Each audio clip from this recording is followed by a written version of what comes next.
This is something that I've heard a lot of people theorize about, but I've never actually seen it in a pro game until now.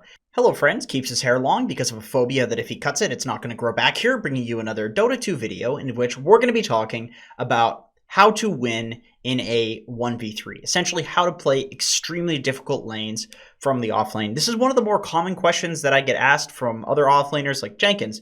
Sometimes I get tri-laned and I just feed. I'm so used to dual lanes. I'm so used to playing with some support in my lane. What do I do when the lane is actually quite hard? So this is something that doesn't just apply to tri-lanes. This is something that applies to any difficult lane. And the concepts honestly apply to mid lane, carry, off lane, whatever. It's just general Dota concepts that are good. So what we're going to do is we're going to take a look at a couple of replays from the recent major, the Leipzig major. I'm totally mispronouncing that, I'm sure. The first of which, we're going to watch Mind Control. I know it looks like his score isn't that good, but this is a Darkseer. Obviously, this hero doesn't really get kills, so he had a pretty difficult lane. He started off getting tri-laned, and even the dual lane that he was up against was pretty difficult. So let's take a look and see what he did to remedy this fact. The very first thing that I want to point out about this is that he knew that he was getting tri-laned. He had an idea, at the very least, that he was not going to have a support in his lane. I think the reason for this is, tri-lanes are just more common these days. Nigma clearly wanted to support Miracle on this PL in the top lane, give him a couple of levels, and then maybe send a hero to the Darkseer's lane. Like, Darkseer is a hero who's better when you're like level 2, level 3.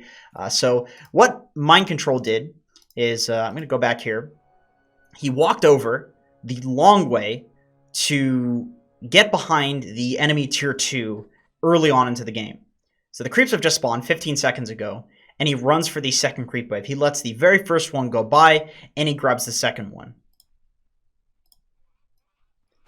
Both of the Fnatic supports come over, and they catch him. Still, he has some items to work with. He makes sure that he grabs the wave, and then he just kites it to the left, trying to essentially waste as much time as he can from the supports. So he's baiting here with the Fairy Fire. I believe this is probably why he picked it up, and we can see that he actually bought a healing salve, so he knows that he's going to die, and this is okay with him. Over here, we can see Kuroki is taking the free experience in the lane, so this experience is not going to waste.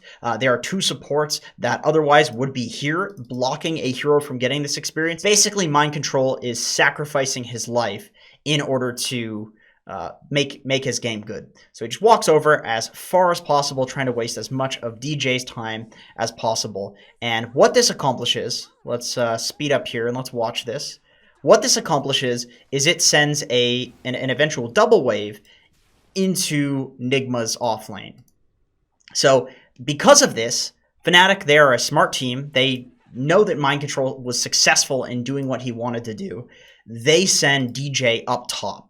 I imagine that they probably would have rather to leave Ice up here alone for at least a few minutes and just zone the Darkseer at level 1, because that's kind of how you deal with this hero, is you punish his incredibly weak level 1. So Mind Control, knowing that, he does this play, which results in this double wave coming in, which results in Fnatic just running dual lane. So essentially, Mind Control has forced Fnatic to play a dual lane when they don't want to play a dual lane. And next, I want to show you a more memey, but definitely more interesting and possibly more effective approach to surviving versus a tri-lane when you know it's a tri-lane. And this is actually Boxy that did this. This is something that I've heard a lot of people theorize about, but I've never actually seen it in a pro game until now. Watch where he walks. So he starts with the Quelling Blade, and of course the reason he does this is because we don't have to buy stout shields anymore, so you can start with the Quelling Blade, and most melee heroes do. And he walks into the trees and just starts cutting. Cutting away. Slowly he makes his way to behind the enemy tier 1 tower, and as you can see, this is before the game has actually started. The clock is counting down. He cuts the minimal amount of trees as possible to get through here, just by kind of knowing the juke paths. I'm sure most offlaners know these juke paths these days because they keep you alive, and we tend to like to keep our heroes alive. So he lets the first creep wave go. Once again, this is something that really you only need to do if you know that the lane that you're up against is incredibly hard. He is against a possible tri-lane or a dual lane with no hero supporting him. So he walks out, and look how he gives himself vision. So he puts himself in a position where he's going to see the creep wave coming here to the left, but he's not walking fully out, because if there's a support over here to the right, then they'll see him and they'll walk over and they'll start bullying him. So he's essentially giving vision of the creeps, giving vision of himself to the creeps only when he can actually run out and grab the creeps. So that way he's not taking any extra harass damage. And in this situation, he's not suiciding to double up the wave like Mind Control did. He is just grabbing the second creep wave. And normally when he walks up that hill there, he would turn around and hit the creep, so that way they would not lose vision of him. But because it's a disruptor, he's putting the, whatever it is, the disruptor Q ability on Boxy, so that's giving vision, so the creeps aren't going to run away. And he just runs into the tier 1 tower. So ideally, you would probably pull this between the tier 1 and the tier 2 so that the tower doesn't hit it, so that way you would have the next couple of waves free. But because Boxy was getting harassed a lot, he just says, okay, you know what? I'm going to get level 2. And then it's very important to take note of this. He sends out a second salve the moment that he can, because he knows that he's going to take a lot of damage doing this. You can see he has 2 salves, so he is absolutely prepped for this. And then he doesn't try to go lane, because against Disruptor Slark, it's not going to happen. So he just goes and he gets the next wave. He eats one of the easy camp creeps. He's probably looking to see on his side. That's a very good way that you can determine where the enemy creeps are. You look at your side. We can see that on the Dire side, the creeps are here. So he knows that if he walks out at this moment, he can stick in here and then salve and then come out and grab the creep wave.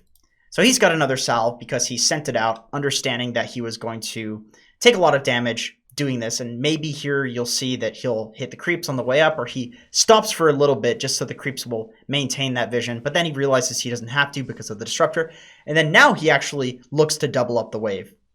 But he sees that the tiny TP's in, so he goes into the exact same mode that Mind Control did, which is, I'm going to waste as much of these supports' time as possible and then eventually get a double wave. Also using the Fairy Fire, just like Mind Control did, to waste a little bit of time. So yes, this is First Blood, but this is a hero that shouldn't be getting anything right now, and he's getting a lot. And as you can see, once again, we have a support is taking the lane while this creep shenanigans is going on. The final thing that I want to show you is from Navi versus EG. We have Omni Knight Rubik versus Gyrocopter and Lich. So obviously this is not a tri-lane scenario, this is not a 1v3 or a 1v2 scenario. However, it seems like in this game, Navi has decided that this enemy dual lane is much stronger than theirs. So instead of playing the lane normally, where you stand around the creeps and last hit creeps and trade harass and so forth, they play the lane differently. They use some tactics to essentially just play around the creeps rather than playing around their opponent heroes, because they think that their opponent heroes are much stronger than them.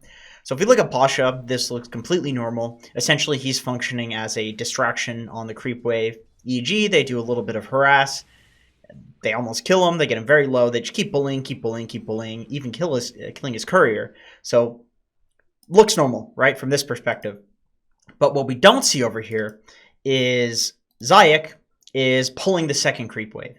So they play the first creep wave. I think ideally they would probably push the first creep wave. Like you can see here, he comes out with the Rubik Zap and he zaps these heroes, so they do a little bit less damage to Pasha, as well as the creep wave will push, so Pasha might get level 2 from these creeps if they don't get denied. Like usually you want to push the wave when you're going to do this tactic, just so that way you're at least going to get some experience on the first creep wave. But then we can see he just lets Pasha get bullied. And he goes over here and he cuts this particular tree here, which a lot of people do this to cut this wave. Then he grabs the second wave and kites it like so. As he walks up this hill, he hits the creep wave, otherwise they would lose vision. And he walks through the tower, or I should say just outside of tower range, and brings the creep wave behind the tier 1. So Pasha died there. He probably shouldn't have, to be quite honest. You can see that he pings and it's like, okay, EG sacrificed this creep wave here in order to kill me. But it doesn't really matter. The bottom line is now there is a creep wave behind the tower. Pasha and Zayak are going to get some free experience. They're going to get some free denies. As you can see, Rubik walks away from the creep wave, so he's giving Pasha some levels, and then he can go over here and he can stop some pulls from happening, which is happening, or he can soak some pull experience, and he's at the very least going to give Pasha a free level 2. It's very bad as a support to just sit there soaking. Even if you've pulled the creep wave like that, you usually want to decide which hero you're going to be getting the advantage, and typically that's going to be the core hero. But basically, they rinse and repeat this for the rest of the laning stage because they don't think that their lane is stronger than EG's. And at a certain point, you can do this and then eventually lane normally. Basically, what you want to do is decide at what point you're comfortable laning normally, whether it's you need certain levels and certain spells, maybe you need some items, like against an Ursa, you might need boots or something along those lines.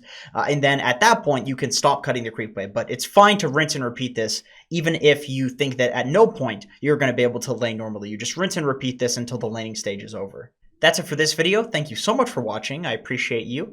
If you like this sort of thing, please make sure to comment below if you have any sort of content requests, something you'd like me to check out, something you're curious about in Dota that you'd like me to talk about. I am absolutely, definitely interested in doing as much content as I can, as many requests as I can. Also, make sure to hit the thumbs up button and subscribe to help with the YouTube algorithm. I really appreciate that as well. Thank you for watching. I hope to see you in the next video.